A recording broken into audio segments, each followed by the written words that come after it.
سوال ہے کہ کیا کوئی شخص حضور علیہ الصلوۃ والسلام کی معراج کا انکار کرے تو وہ کیا کافر ہو جائے گا؟ ایسے بھی ہے نا، معراج کا انکار کرتے ہیں۔ دیکھیں، سفر معراج کے 3 حصے ہیں۔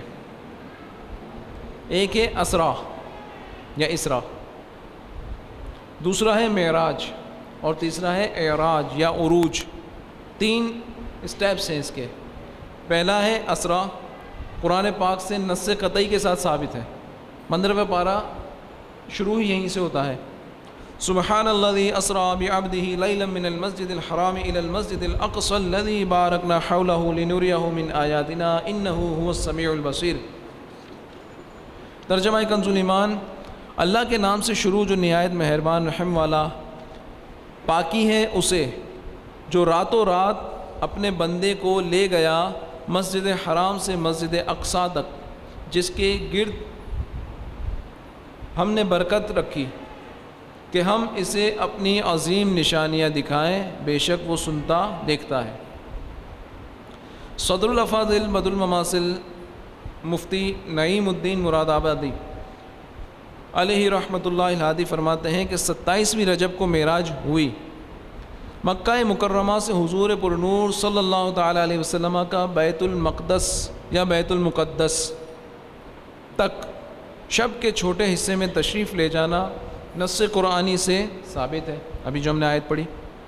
اس کا منکر یعنی انکار کرنے والا کافر ہے۔ کیوں؟ اس لیے کہ اگر کوئی شخص اس کا انکار کرتا ہے کہ حضور علیہ الصلوۃ والسلام مسجد حرام سے، مکہ مکرمہ میں مسجد حرام سے مسجد اقصی تک تشریف لے گئے، ایسا نہیں ہوا، اگر کوئی شخص کہتا ہے تو وہ دائرہ اسلام سے خارج ہو جائے گا، وہ کافر ہو جائے گا، اس لیے کہ اس نے انکار قرآن کیا، نص قطعی کا، قرآن شریف کے آیت کا اس نے انکار کیا۔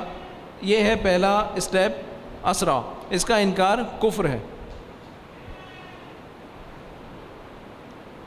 اور آسمانوں کی سیر اور منازل قرب میں پہنچنا احادیث صحیحہ معتمدہ مشہورہ سے ثابت ہے، جو حد تواتر کے قریب پہنچ گئی ہیں۔ اس کا منکر انکار کرنے والا گمراہ ہے۔ یعنی کوئی یہ شخص کہے کہ آسمانوں پر حضور علیہ الصلوۃ والسلام تشریف نہیں لے گئے تھے، مسجد اقصی کے بعد، مسجد اقصی میں نماز بھی امامت فرمائی نا انبیاء کرام علیہ الصلوۃ والسلام کی، اس کے بعد حضور علیہ الصلوۃ والسلام آسمانوں پر تشریف نہیں لے گئے، تو چونکہ اس کا ثبوت صحیح احادیث سے جو کہ تواتر کے درجے پر نہیں پہنچتی مگر تواتر کے قریب پہنچتی ہیں، اگر تواتر کے درجے پر پہنچے، اب تواتر حدیث کی اصطلاح ہے، تو اگر تواتر کے درجے پہ پہنچتی تو اس کا انکار بھی کفر ہوتا۔ جیسے صدیق اکبر رضی اللہ تعالیٰ عنہ کی خلافت اور فاروق اعظم رضی اللہ تعالیٰ عنہ کی خلافت، ان کی خلافت پر جو دلائل، جو احادیث ہیں وہ تواتر کے درجے پر ہیں، لہٰذا صدیق اکبر رضی اللہ تعالیٰ عنہ یا فاروق اعظم رضی اللہ تعالیٰ عنہ دونوں میں سے کسی کی بھی صحابیت یا خلافت کا کوئی منکر ہوگا تو وہ کافر ہے، دائرہ اسلام سے خارج ہے۔ حضرت عثمان غنی رضی اللہ تعالیٰ عنہ کی خلافت کا منکر گمراہ ہے۔ تو اب دوسرا حصہ جو تھا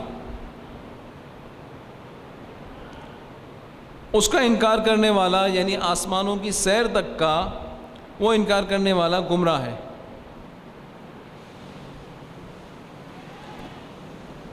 پھر عروج یا اعراج، وہ کیا ہے؟ تیسرا حصہ۔ پہلا حصہ تو تھا اسرا، دوسرا معراج، اور تیسرا اعراج یا عروج۔ معراج کیا تھا؟ وہ جو آسمانوں کی سیر وغیرہ کرنا۔ پھر عروج یا اعراج وہ کیا ہے؟ صدر الافاضل فرماتے ہیں کہ یعنی سرکار نامدار صلی اللہ تعالیٰ علیہ وسلم کے سر کی آنکھوں سے دیدار الہی کرنے اور فوق العرش یعنی عرش سے اوپر جانے کا منکر یعنی انکار کرنے والا خاطئ یعنی خطا کار ہے۔ تو یہ 3 اسٹیپ ہے، پتہ چلا، ایک ہے اسرا، ایک ہے معراج اور ایک ہے اعراج۔ تو اسرا کا انکار یعنی مسجد اقصی تک کی سیر کا انکار کفر ہے، مسجد اقصی کے بعد آسمانوں پر تشریف لے جانے کا انکار گمراہیت ہے، اور اللہ تعالیٰ کا دیدار سر کی آنکھوں سے کرنے کا انکار یہ خطا ہے۔ واللہ تعالیٰ اعلم۔